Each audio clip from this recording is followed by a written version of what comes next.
Над 500 автомобила блокираха днес основните улици и кръстовища в Бургас в знак на протест срещу високите цени на горивата.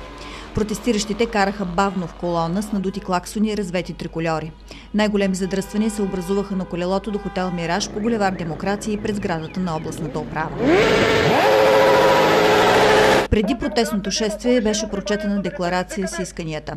Според протестиращите, състоялите се преговори между правителството и Лукойл ще имат краткосрочен и недостатъчен ефект върху цените на горивата.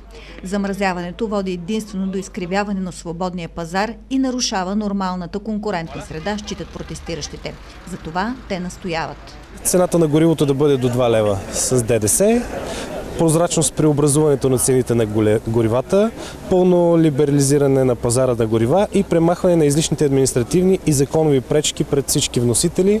Когато има свободна конкуренция, мисля, че пазара сам се регулира с цените на горивата. Срещу какво днес протестирате? През миналата седмица все пак имаше някакви преговори? Имаше преговори, обаче решението беше да свали цената на бензина под 2 лева. Защото все пак знаете живота в България как е, минималната работна заплата е 240 лева.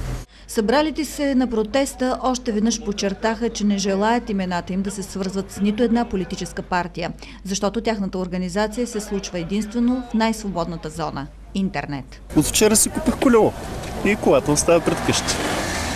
Няма да се слага бензин, няма да се използват винетки, данъци и тем подобни неща.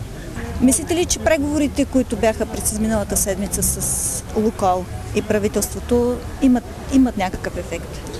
Всичко е временно. Замразяват ги заради нас. Защото да няма такива разни събирания. Ефективно.